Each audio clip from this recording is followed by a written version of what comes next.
పెళ్లికి తెల్లవారుజామున బయలుదేరింది ఊరేగింపు. ఎక్కడి నుంచి? కైలాస పర్వతం దగ్గర నుంచి వస్తున్నారు. గవాక్షంలో నిలబడింది మేనకాదేవి నారదుడితో కలిసి.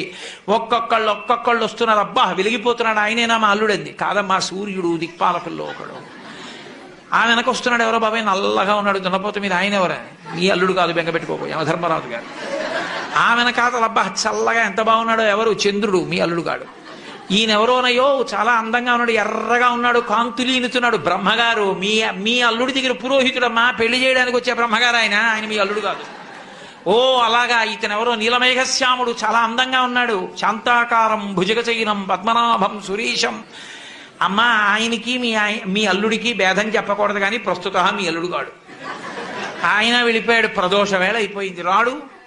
వెడుతూనే ఉంది ఊరేగింపు. వస్తున్నారు మగపెళ్లివారు. అలా ఆఖరికి ఒక ఆయన వచ్చాడు. చుట్టూ భూతప్రేత పిశాచాలున్నాయి, ప్రమదగణాలున్నాయి, మధ్యలో దిగంబరంగా తాండవం చేస్తూ వస్తున్నాడు. అడగలేదు మేనకాదేవి ఆయన అల్లుడా అని. నారదుడే చెప్పాడు, ఆయనే మీ అల్లుడమ్మా అని మెట్లు దిగి వెళ్ళిపోయాడు.